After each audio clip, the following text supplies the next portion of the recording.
Good morning, class 8. Now, beta, we have to study today about audible and inaudible sounds. Open your science book, page number 115. Beta, audible means that can be heard, and inaudible means that cannot be heard. ठीक है, जो सुना जा सके Audible, जो ना सुना जा सके इनऑडिबल, ये क्या होता है? तो देखिए, पहले तो मैं ये बता दूं, आपको पता है कि साउंड प्रोड्यूस होती है वाइब्रेशन से. जब किसी ऑब्जेक्ट में वाइब्रेशन होता है तो साउंड प्रोड्यूस होती है. And the frequency of vibrating object is equal to the frequency of sound. Vibrating object की जो फ्रीक्वेंसी है, साउंड की भी फ्रीक्वेंसी वही होती है.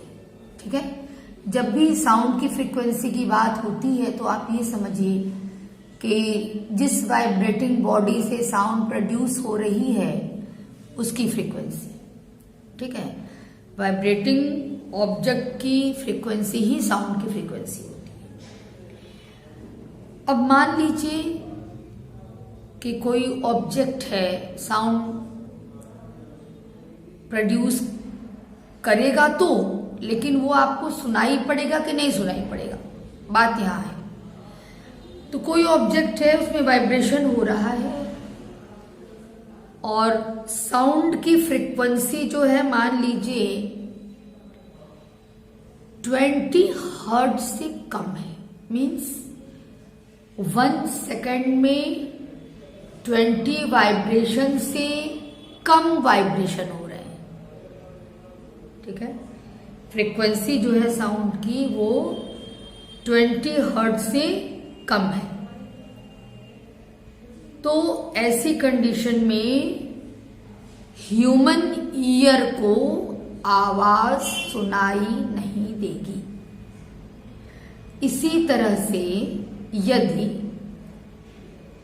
साउंड की फ्रीक्वेंसी मोर देन 20,000 हर्ट्ज है तो भी आपको साउंड सुनाई नहीं देगी. तो आपके लिए फ्रीक्वेंसी का रेंज क्या है जो आपको सुनाई दे? 20 से लेकर 20,000 हर्ट्ज तक की फ्रीक्वेंसी वाली साउंड आपके लिए, ह्यूमन ईयर के लिए ऑडिबल है, सुनाई देने योग्य है. ठीक है, यदि फ्रीक्वेंसी 20 हर्ट्ज से कम है साउंड की तो उस साउंड को हम लोग इंफ्रासोनिक साउंड कहते हैं.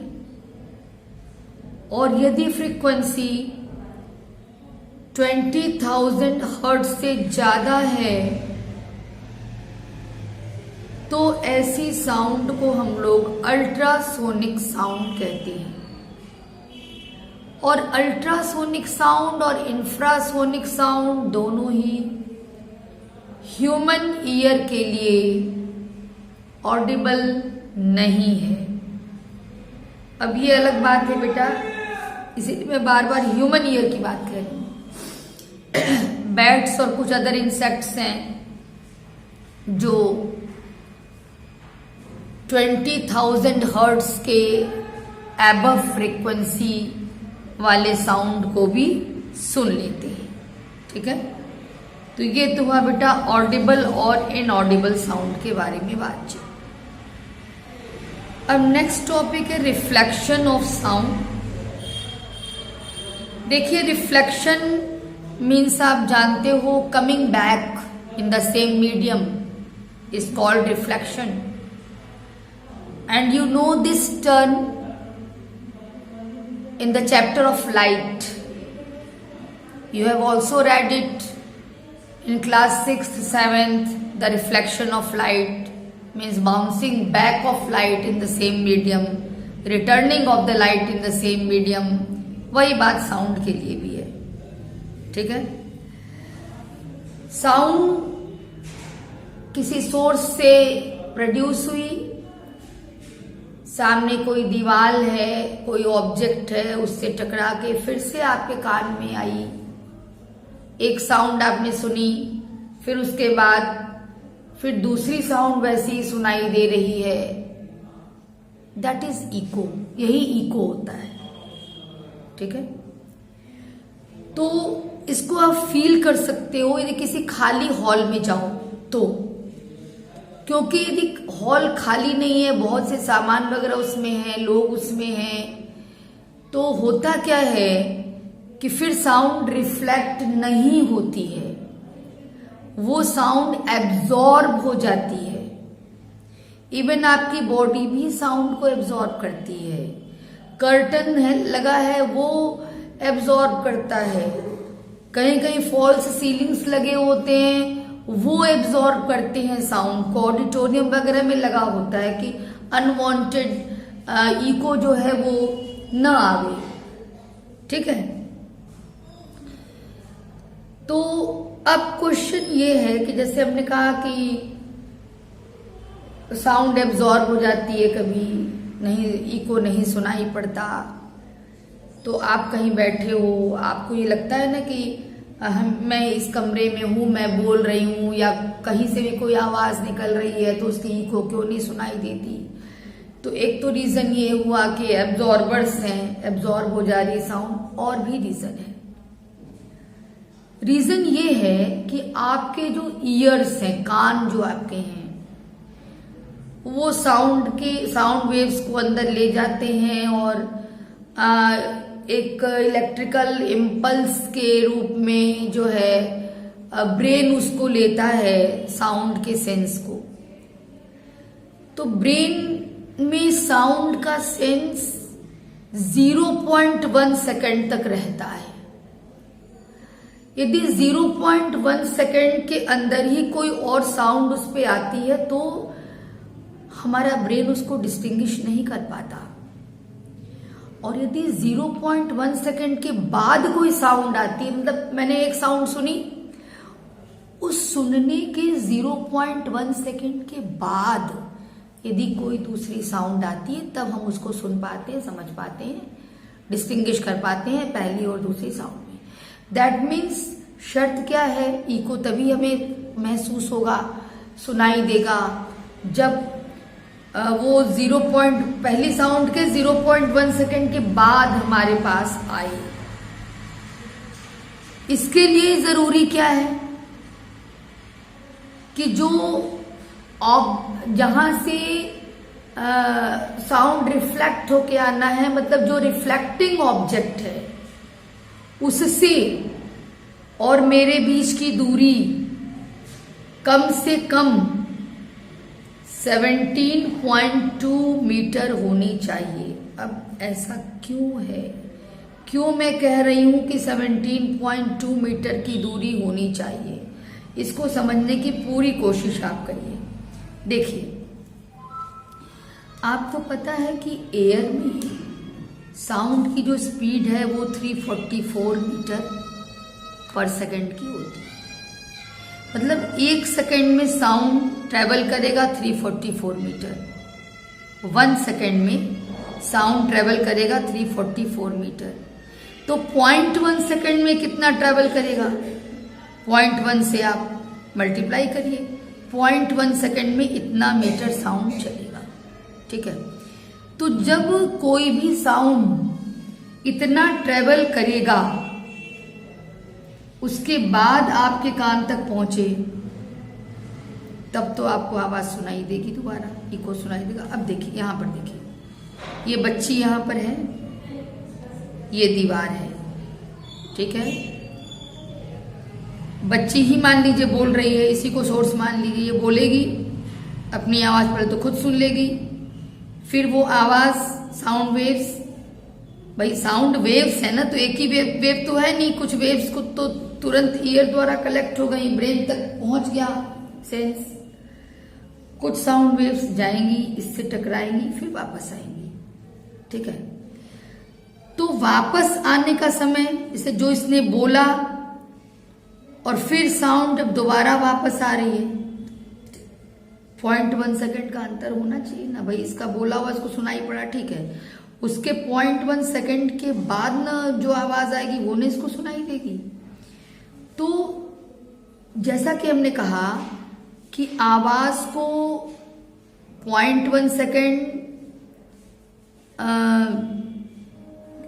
मतलब आवाज 0.1 सेकेंड में इतनी दूरी तय करता है, 34.4 मीटर। इतनी दूरी जब आवाज तय करेगी, साउंड जब इतनी दूरी तय करेगी, तभी आपको इको सुनाई देगी। अब सुनो, इतनी दूरी का मतलब ऑब्जेक्ट का डिस्टेंस, आपसे ऑब्जेक्ट का डिस्टेंस इसके जस्ट हाफ होना चाहिए, 17.2 मीटर। क्यों? 17.2 मीटर जाना, 17.2 मीटर आना, आवाज का जाना, आवाज का आना। ठीक है, तो 17.2 इक्वल टू हो जाएगा 34.4 मीटर। और इतना ट्रेवल करने में 0.1 सेकेंड लग जाएगा। तो जो पहले मैंने आवाज सुनी है उसके 0.1 सेकेंड के बाद ये आवाज फिर से पहुंचेगी। ठीक है, तो ध्यान दीजिए कि इको के लिए फर्स्ट कंडीशन ये है कि आवाज वापस 0.1 सेकेंड के बाद आनी चाहिए। इस कंडीशन को पूरी करने के लिए जो रिफ्लेक्टिंग ऑब्जेक्ट है उसका डिस्टेंस आपसे 17.2 मीटर होना चाहिए, ताकि 17.2 मीटर आवाज जाए, 17.2 मीटर आवाज वापस आवे। तो 34.4 मीटर की ट्रेवलिंग हो जाएगी, उसमें इतना समय 0.1 सेकेंड का समय लग जाएगा और इको हमें सुनाई देगी। ठीक है, नेक्स्ट टॉपिक है एब्जॉर्प्शन ऑफ साउंड। देखो, लाइट में भी तुमने जाना है, हीट में भी जाना है। कोई भी लाइट जो है किसी सरफेस पे पड़ रही है तो एब्जॉर्प्शन होता है, सरफेस के द्वारा लाइट का भी एब्जॉर्प्शन होता है। कोई सरफेस हीट भी एब्जॉर्ब करता है, ठीक उसी तरह से साउंड का भी एब्जॉर्प्शन होता है। ठीक है, साउंड भी जिस भी सरफेस पे पड़ेगी तो कुछ एब्जॉर्ब होगी, कुछ रिफ्लेक्ट होगी, ये सब होता है। तो इसीलिए देखो, जैसे हमारी बॉडी भी हमने कहा कि एब्जॉर्ब करती है, ऐसे ही कर्टन्स हैं, हमारी ड्रेसेस हैं, गन्नी बैग्स हैं, ये सब जो है वो एब्जॉर्ब करते हैं। और जो अच्छे एब्जॉर्बर होते हैं वो पुअर रिफ्लेक्टर हैं, वो आवाज को रिफ्लेक्ट बहुत कम करेंगे क्योंकि एब्जॉर्ब ज्यादा करेंगे। इसमें एक चीज और जानिए कि जो सॉफ्ट चीजें होती हैं वो एब्जॉर्ब ज्यादा करती हैं, रिफ्लेक्ट कम करती हैं, और जो हार्ड सरफेस है वो रिफ्लेक्ट ज्यादा करता है, एब्जॉर्ब कम करता है। दैट मीन्स जो सॉफ्ट सरफेसेस हैं वो गुड एब्जॉर्बर्स होती हैं, और जो हार्ड सरफेस है वो गुड रिफ्लेक्टर होता है। ठीक है, तो कहीं भी इको को रोकना है तो कर्टन लगा है यदि मान लीजिए, और भी ऑब्जेक्ट्स हैं रूम में, तो इको नहीं होगा। और मेनली कर्टन्स या फॉल सीलिंग्स वगैरह लगाई जाती हैं इसीलिए इको को अवॉइड करने के लिए। यूज भी है इको का, जैसे बैट के लिए, चमगादड़ के लिए तो बहुत अच्छा यूज है। ये अपनी आवाज निकालता है, वो आवाज जाएगी, यदि कोई मौत वगैरह है आसपास, आवाज मौत से टकराएगी, वापस आएगी आवाज।